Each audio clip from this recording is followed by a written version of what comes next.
So magandang araw kabola. Sa video na ito, pag-uusapan naman natin ay free agents kabola. Mga unrestricted free agent top 10. So mga hindi pa nakasubscribe, pakipindot naman po yung subscription button. So again, I hope alam niyo na po by now kung ano pong difference ng isang free agent. Pag na-restricted po yung free agent, he can sign anywhere. Hindi po siya pwedeng magpigilan ng kanyang dating team kabola. So, here is our current top 10. Top 10 natin is Mario Barazzi. Naalala nyo pa po ba ito? Ito po yung number 13 pick dun sa draft natin last year ng Barangay Ginebra.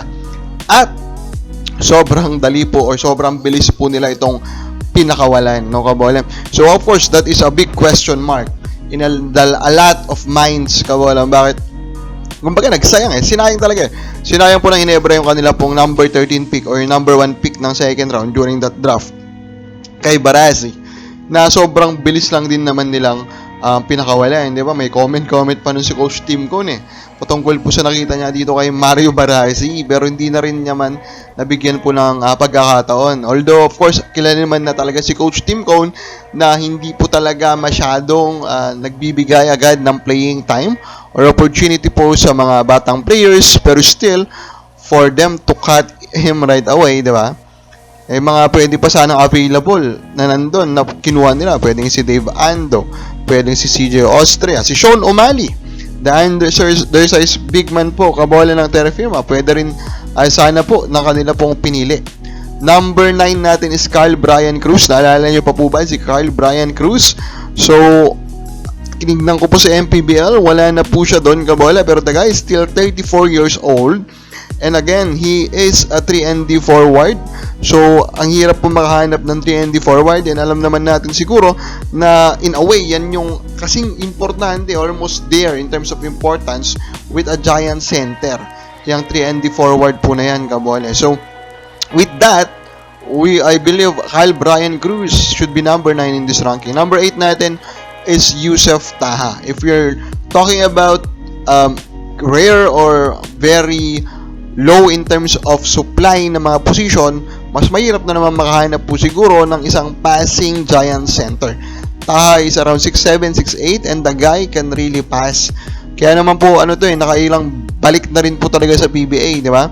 And now, unfortunately, very injury prone lang po siya, and that is also the reason ulit kung bakit po nawala na naman po siya dito po sa PBA, kasi nga po, nagkaroon po siya ng injury. Pero kung sana gumaling, pwede pa rin po ito mabigyan ng pagkakataon, kasi sobrang makahirap po makahanap ng isang passing center na tulad po ng isang Yusef Taha. Number 7 natin will be Richard Escoto. Richard Escoto, kabola, kilala nyo naman na to. Of course, kapatid po siya ni Russell Escoto ng Magnolia. So si Richard Escoto po, this is an undersized big man. Sa Blackwater Elite po siya nagtagal. And he was also, of course, given din opportunity. Skill set wise, kabola, this guy can almost do everything, pero wala nating special with him. Pero with his age and with the possibility that he can be developed into wingman forward, kabola, that could make this signing a good one. Number 6 natin will be Sean Manganti. Nakakaalala niyo pa po ba si Sean Manganti? Nagtagal po siya sa Phoenix. Doon po siya nagtagal. Doon po siya, I think, na-draft din, kabola. At doon po niya pinakita that he is a forward. 6'4", 6'5" po ito. And during his time there, he was actually fine in terms of beyond the arcs 3-point shooting.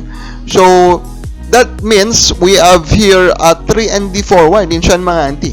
And, di ba, paulit-ulit ko lang pong sinabi naman natin kanina, 3-and-D forward are hard to find and they are crucial in building up a championship team. Kasi ang 3-and-D forward, it can usually defend, switch to centers, it can also switch to wings and even guards. Then, of course, they provide spacing. Yan po yung pwedeng i-provide ni Sean Manganti na currently ngayon is available. Number 5 natin, Raymar Jose. Malamang si Raymar Jose, maraming fans sa inyo, no?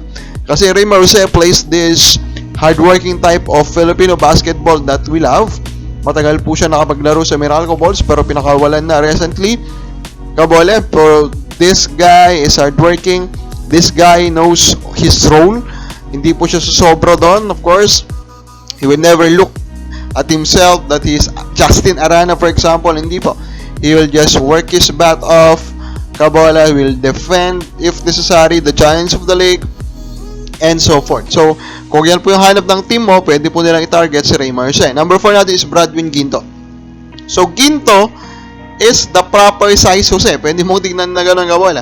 So, he was recently cut by Blackwater Elite, and yun naman na po siguro yung opinion ko pagdating doon, that I criticize it, kasi I do believe Bradwin Ginto is deserving of a spot in the PBA kasi he is big, he is strong, Kabola, and he can defend those giants, and he also efficiently score inside. So, with those qualities, I do believe dapat may spot pa rin si Bradwin Ginto sana dito po sa PBA. Speaking of an inside operator, we also have here Vic Manuel, Kabola, diba? Vic Manuel who last played for Converge, although hindi rin naman siya nabigyan doon ng minuto at hindi na rin po siya pinabalik.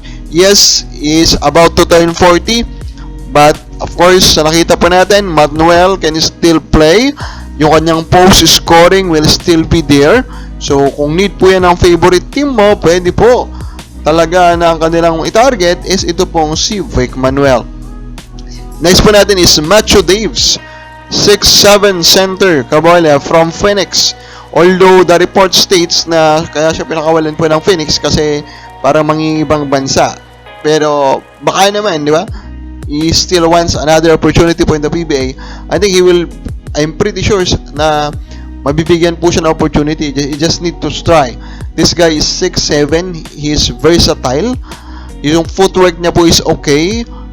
Kabola, so those traits means his ceiling or his potential is high, although kakailanganin mong bigyan ng minuto para ma-develop niya po ng maayos yung laro niya. Number 1 natin is pretty obvious. Sino ang ating numero 1? That is, of course, Terence Romeo. Terence Romeo currently is an unrestricted free agent. Yun yung pinagkaiba na ni Stan Hardinger. Si Stan Hardinger, I do believe, is a restricted free agent. Si Terence Romeo po, na last played also for Terra Firma, is currently a unrestricted free agent. So, any team who wants a scorer, they can sign Terence Romeo. Actually, ang dami na pong nagtatanong kung nasaan na po ba si Terence Romeo. Diba? Kasi nga po, bakit ito pong si Amores nakabalik po sa PBA? Si Amores, may kaso pong frustrated homicide. Si Romeo, wala naman po siyang kaso. Parang kumbaga, bakit nakabalik po yung muntik makamatay ng tao na si Amores, pero si Romeo, na hindi klaro kung ano po yung kasalanan sa PBA, is hindi po makabalik-balik. Ano po kaya yung rason? Hindi makabala. Kasi in terms of skill level, we know na pagbalik po ni Romeo, even at his age, he will still be a top 30 scorer sa PBA. Kabala. So, the guy can still go. And I do believe he still deserves another opportunity. Kababala, sino sa kanila ang gusto mong papaperma po ng favorite team mo? Comment na po sa baba.